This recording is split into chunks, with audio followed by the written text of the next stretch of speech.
actually lifted information directly from our website. So the slides you'll see have a lot of words on them. We're not going to read to you, but these were the highlights that we wanted to present tonight, especially for anyone watching from home.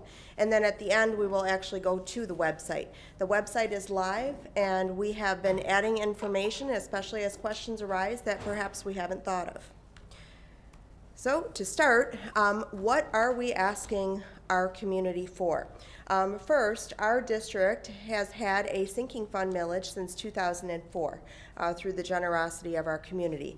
We are asking for a replacement millage, which I'll explain in a later slide, for the same rate we levied last year, 7.7165 for 6 years.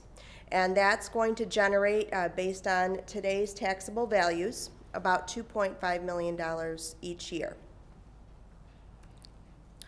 What is a sinking fund? That's been a common question as well, especially that unique name. And by definition, and I always, look at the finance guys on the board. So when we think about a sinking fund or actually look it up by definition, it is a method for us to actually set aside revenue, in this case on an annual basis, to replace wasting assets or for capital needs. And so that's basically what we've been doing since 2004. Our goal is not to save it. It is to use it for needs that Brian will explain in a moment. So what can sinking fund dollars be used for, Brian? So the 3 R's, repair, renovation, and remodeling, along with construction. It cannot be used for maintenance items. It cannot be used for salaries, wages, that type of thing. That's Michigan law. Correct.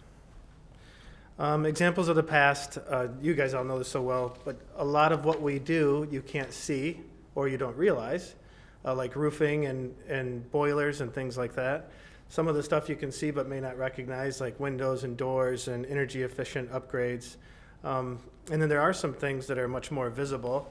Mark, you'll remember the West Hills Drive when there was only one way in and one way out.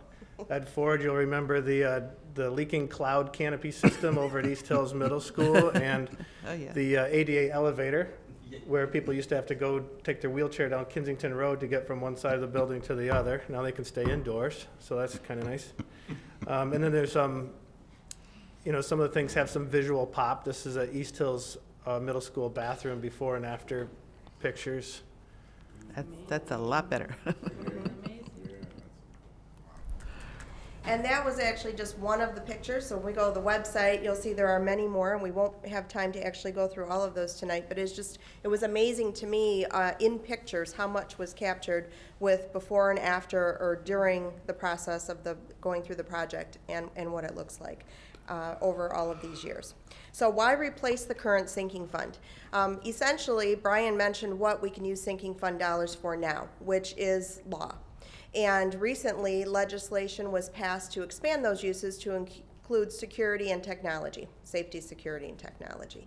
So even though our current millage doesn't expire till December, and we have one more year we could levy under the current law, we would like to take advantage of these expanded uses, but to do so, we need to ask our voters to approve a replacement, and that's why the word replacement is used in the ballot language. What are some examples of things that we may seek to do? So camera systems, we've realized the benefit of a high-quality camera system at the high school. It deters a lot of problems and it solves problems very, very quickly.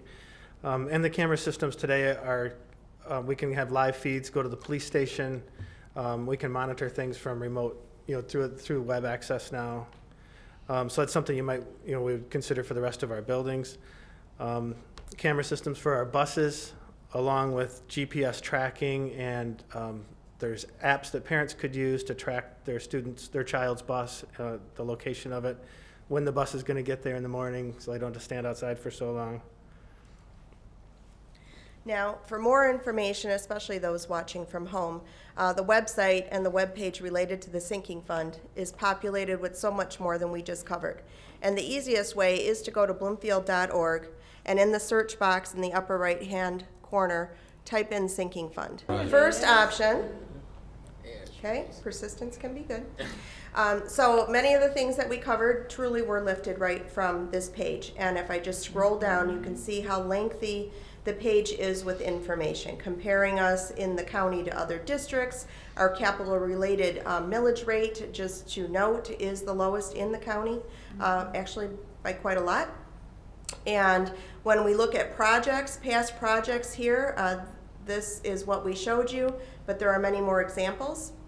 And then the one thing I really wanted everyone to pay attention to is on the right side, future sinking fund work, which also includes things that are being done now or soon, and then some of the later items listed by location, every single location within our district, things that we have derived from our meetings that we call just the facts, going building to building with a group of us and listening to the needs that are there along with the assessment that Brian does with his team. So for instance, if I look at Way Elementary, project description, it's color-coded. So now and done would be anything in red. Soon, we project to be able to do that with our sinking fund monies. If the replacement passes, we have one more year under the current. And then the black items are actually later, but not within the budget of the proposed sinking fund. So the answer to sometimes the question we hear is that enough? Basically, the sinking fund is allowing us to keep our buildings up. It's allowing us to take care of things that are an emergency or not, but yet it's not enough for everything that we may envision for our students in their learning environments. But these by building should give everyone that's interested in these locations a picture of what that is. And then the last item I would leave you with, which is a question we will be adding to the website, is somebody asked, what about the sale of real estate and the proceeds and what happened with those monies? So the two key would be the Wabeek land, which did close, and we received the proceeds. We placed them in the Capital Improvement Fund. We do not use those for operations.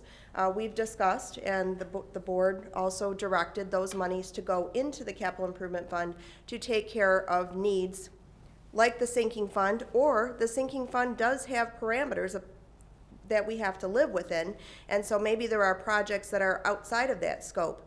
But those monies, we know the land can only be sold once, and the monies may only be used once, so we have set those aside. Much of that money from Wabeek has been used for the demolition, asbestos abatement work at Hickory Grove, the north side of Lasser, as well as the old board office. And Pine Lake, thank you. And then for the Hickory Grove property, while it seems like it's been a while, we have not yet finalized and closed on that property. When we do, about half of the monies will be coming in, and that is expected yet this spring. And then it'll be until the next phase of that development happens when we receive the other half of the monies. So that hopefully answers some of the questions that I know have been coming in, and we will add that to the website shortly. Any questions that you've heard that we might address? Any other remarks from the board? So when is that election date? That would be May 8.